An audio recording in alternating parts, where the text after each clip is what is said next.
Coming up, Oshkosh is right around the corner. We take a look at what this AirVenture has in store.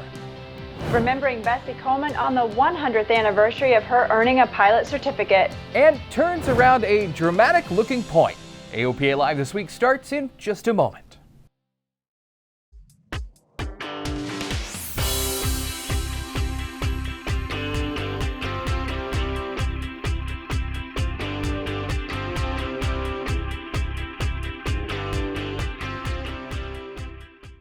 This is AOPA Live This Week with Alyssa Cobb and Paul Harrop filling in for Tom Haynes. Well, I don't know about you, but after 2020, I'm ready to see my friends in the aviation community that I haven't seen in so long. That's right. And EAA AirVenture in Oshkosh is one of the best places to gather with your pilot friends. The show is just over a month away. AOPA Live's Josh Cochran has the story about what you can look forward to this year.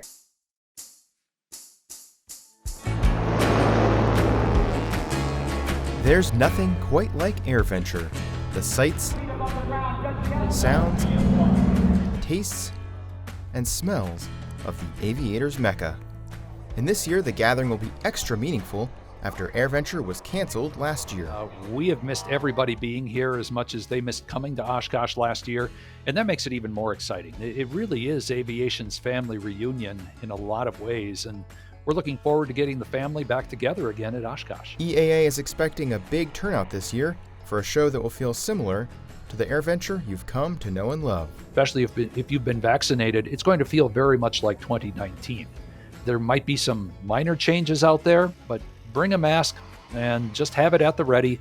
But for the most part, you're going to be out there with the airplanes and with the other aviation geeks just like in past years. And there will be plenty to see this year. The Goodyear Blimp will be a big attraction, and Air Force Special Operations will make a mass arrival on Thursday. Friday and Saturday, the Warbirds will be going through the full history of World War II. And that's just a glimpse of all you'll be able to see. AirVenture's always been a family event, and this year, thanks to support from Boeing, kids 18 and under are free. So if you want to bring the family out, here's a great way to introduce kids to aviation, and you can save some money besides. And we want them to come out. We've got the KidVenture area, lots of things for families. AOPA will be there. Our presence will be different than usual, but there's still a lot for you to check out. The big keystone of the event for us is our educational content that'll be happening in the program pavilion.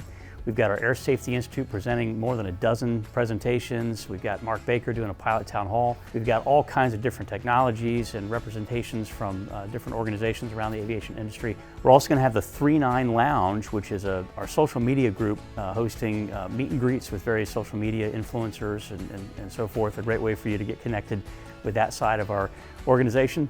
And then, as always, membership and Pilot Information Center and all the various brands and products of what AOPA can do for you will be represented there at the campus. And don't forget to stop by to see the Sweepstakes Grumman Tiger make its public debut. Josh Cochran, AOPA Live. Well, if you're planning to fly in, make sure to take an extra close look at the NOTAM. EAA updated it this year to improve procedures.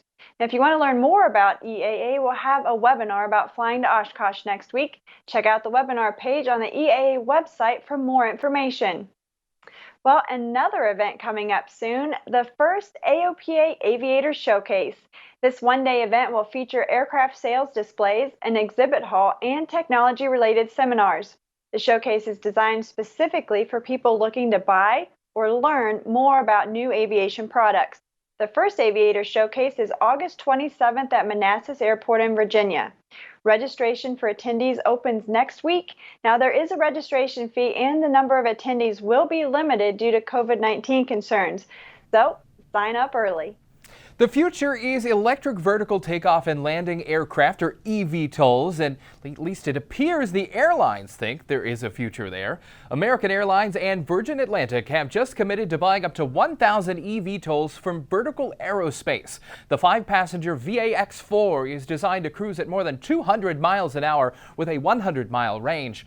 Other big players like Microsoft, Honeywell, and Rolls-Royce have an interest in Vertical Aerospace. And a splashy debut for yet another entrant into the eVTOL market. Archer Aviation debuting the Maker in Los Angeles last Thursday. The 4-passenger aircraft is supposed to enter commercial service in 2024. It's predicted to have a 60-mile range. United Airlines has committed to buying up to 200 of the electric aircraft. And as we have a look into the future of aviation, it is important that we also remember the past. 100 years ago this week, Bessie Coleman obtained her pilot's license. She was the first black person to earn an international pilot certificate. It had to be earned overseas. As an African and Native American woman, she couldn't do it here in the U.S. That's right. The DuSable Museum of African American History in Chicago celebrated her historic achievement on Tuesday. Then Bessie Coleman is the woman who gave us all our wings. Can I get an amen? The Aerostar Avion Institute organized the event to help raise money for kids from underserved communities to pursue aviation careers. Now, United Airlines pilot and author Carol Hobson was the featured presenter. Carol's historical fiction novel about Bessie Coleman was released this week. And last week, I had the opportunity to talk with Carol and learn a bit more about Bessie Coleman. On June 15th, 1921, she earned her pilot's certificate in France, and it was given or earned by the Fédération Aéronautique Internationale. And what made the FAI so very special was that it precedes the FAA by many, many years. And what made her journey so special is that no one would teach her in the United States. So what that meant was she had to journey to France via ocean liner. So she had to go back to France, Berlin, and Amsterdam, Paris, Berlin, and Amsterdam to become an aerobatic pilot. And when she did that, then she came back to the United States by ocean liner. And she was an aerobatic pilot, a stunt pilot, a barnstormer, all across the United States. So she was flying airplanes during a time when most Americans didn't own an automobile. In fact, because the Great War, World War I, had been fought in Europe, she was flying airplanes before most Americans had even seen one in the sky. Wow. I like to say, it is wow. I'd love to say that embedded in that sentence, so she goes over to France to learn how to fly, is the fact that she had to learn French at an advanced age in order to learn how to fly. And she became such a hero to me that I had to write her story. Well, Carol has a remarkable story herself. She became an airline pilot in her early 50s because she had always wanted to be a professional pilot. Now, she's also spearheading efforts to get more Black women into airline cockpits. You can see a lot more about my Pilot Lounge interview with her. Now, she's also working to raise some $7 million to fund training for 100 women. Well, Paul, Carol has big plans, big dreams, and she is one who follows through. And actually, she is donating 20% of her proceeds from the book sales to a foundation to put toward flight training for those 100 women. And so those women, they would pay for their private pilot certificate, and then Carol's foundation will raise the money to help them earn the rest all the way through CFI. That's fantastic. I'm really looking forward to reading that book and knowing that it will help go to a great cause, break down some of those barriers to entry. And, if groups like that can provide the overcoming the financial barrier to entering aviation, we can certainly throw out a big welcome mat to those new faces that are going to be an important part of our industry for years to come. Coming up, training in a Marchetti jet. And circling a funnel. AOPA Live this week continues in a moment.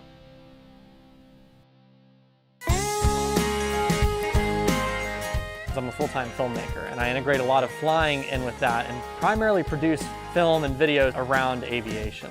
So I've got about 1,700 hours, about maybe 300 or 400 of that is dual given. My ratings are a commercial airplane single engine land, and then I'm a CFII and just recently got my tail wheel. So I use SiriusXM weather hands down all the time on ForeFlight. We were doing performance testing off the coast of Florida, and we needed unrestricted climbs with no clouds above us, and we needed unrestricted descents, no clouds below us. And we actually used the cloud layer that SiriusXM feeds to the iPad, and it was shockingly accurate.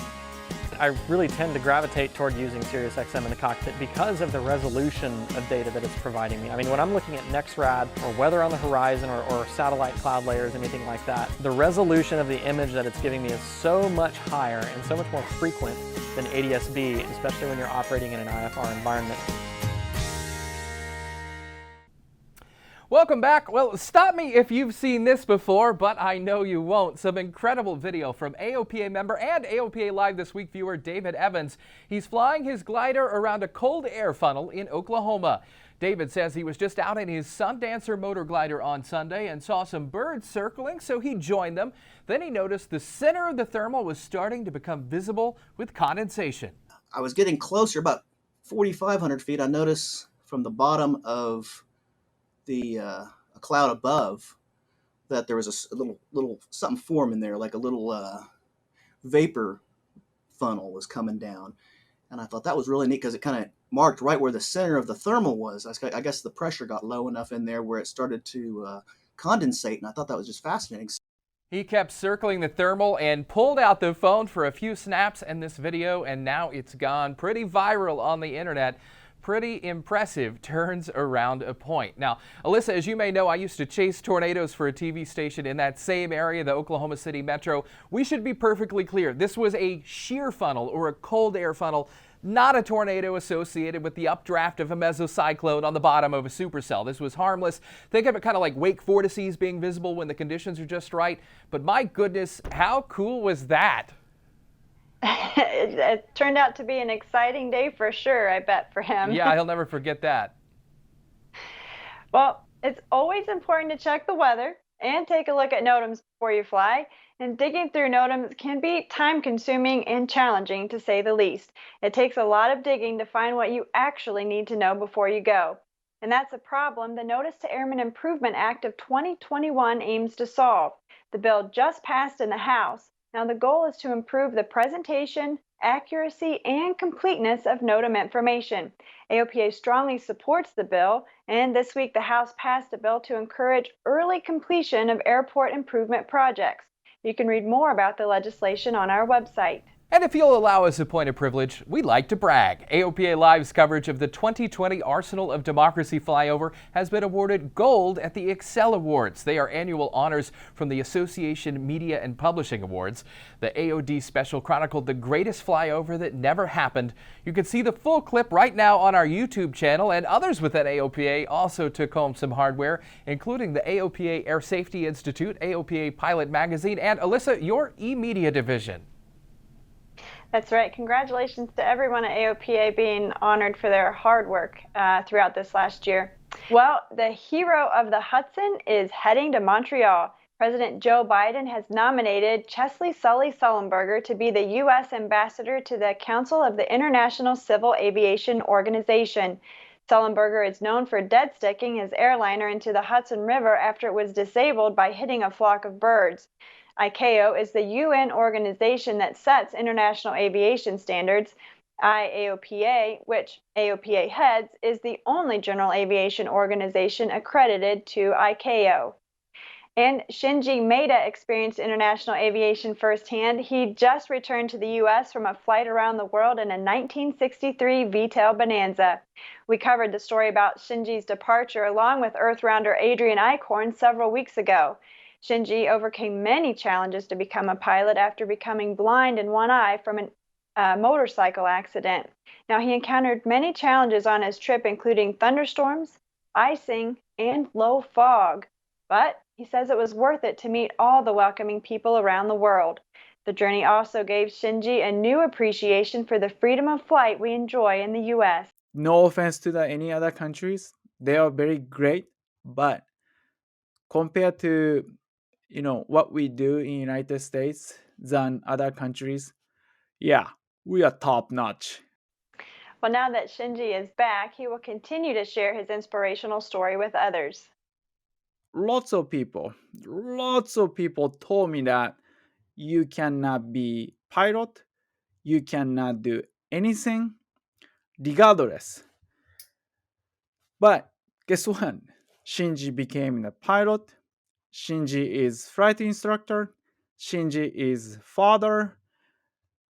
and Shinji flew all over the world with 57 years old airplane.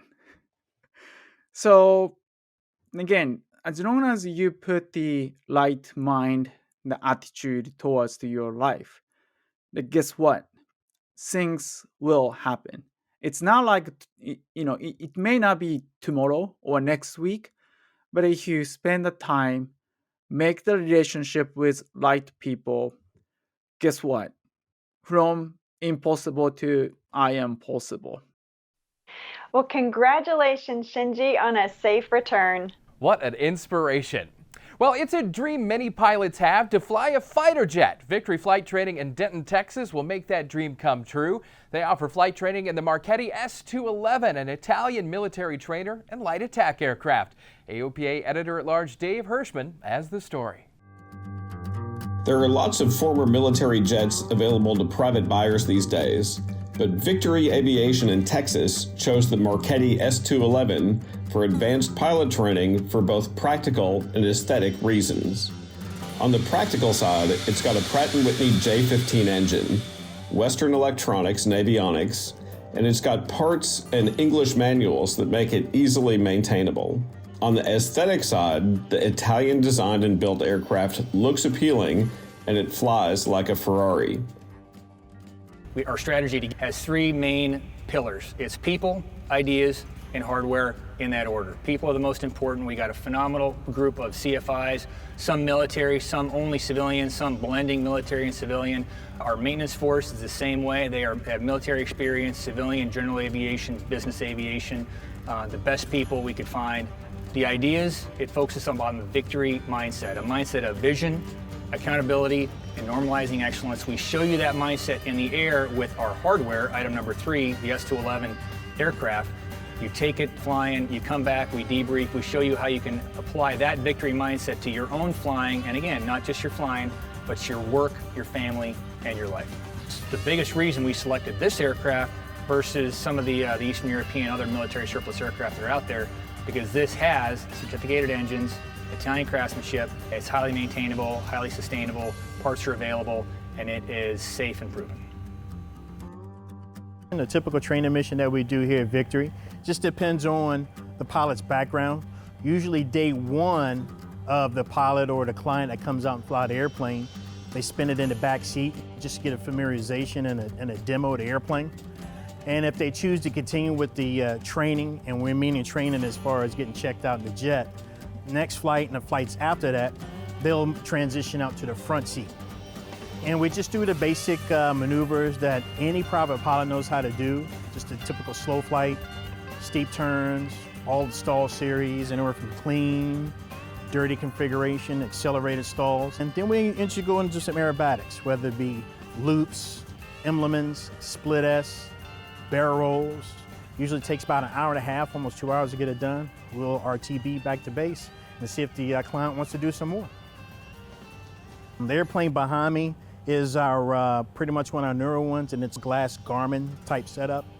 An airplane that's behind us there, on the opposite side of us, is what we call our NATO spec bird. So when you get inside the cockpit, it's all steam gauges. Everything is laid out just like a typical NATO cockpit layout. For me, it's the most fun airplane to fly because since I fly airplanes that's all glass and all computerized, it's nice to go back to all analog steam gauges. And I have an absolute hoot flying that airplane. Just ask my wife, because she was in the back seat too, hooting and hollering and screaming along with me, so.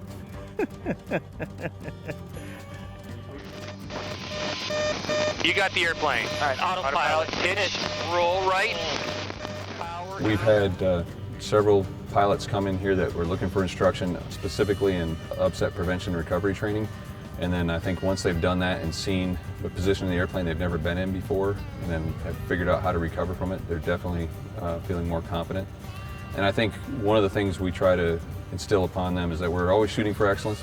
We know we're not going to get there, but that's the goal. That professional mindset going into this, I think, builds a lot of confidence in them as well, and maybe changes the way they think about flying. I enjoy working on these aircraft. Not like some of the older aircraft I've worked on, the older MiGs, modern avionics. I don't have to go hunt for something that stopped existing 25, 30 years ago. They're really great aircraft, very versatile. We use them for training, we use them for running chase with other aircraft, or just to go out and have fun.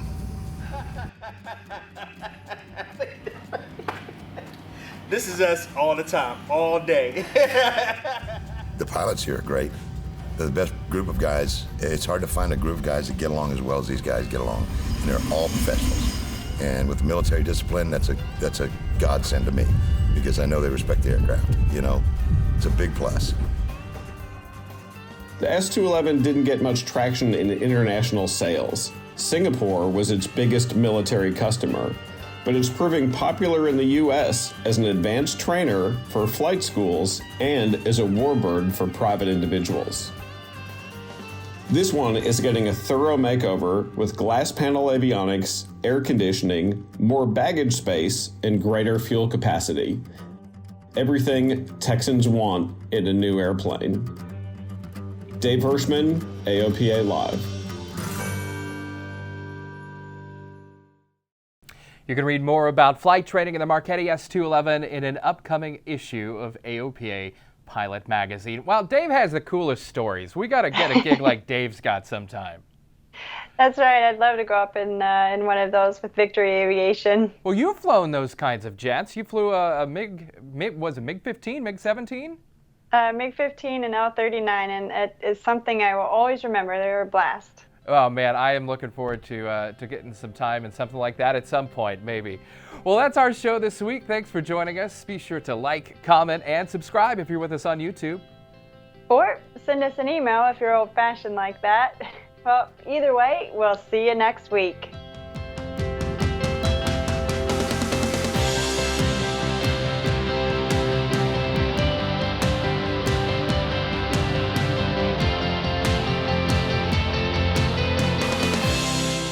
There are many important things to consider before purchasing an aircraft. Let the experts at Aerospace Reports help guide you through the process. We combine expert knowledge with our long-standing commitment to personalized customer service to perfect your transaction. Learn more at aerospacereports.com.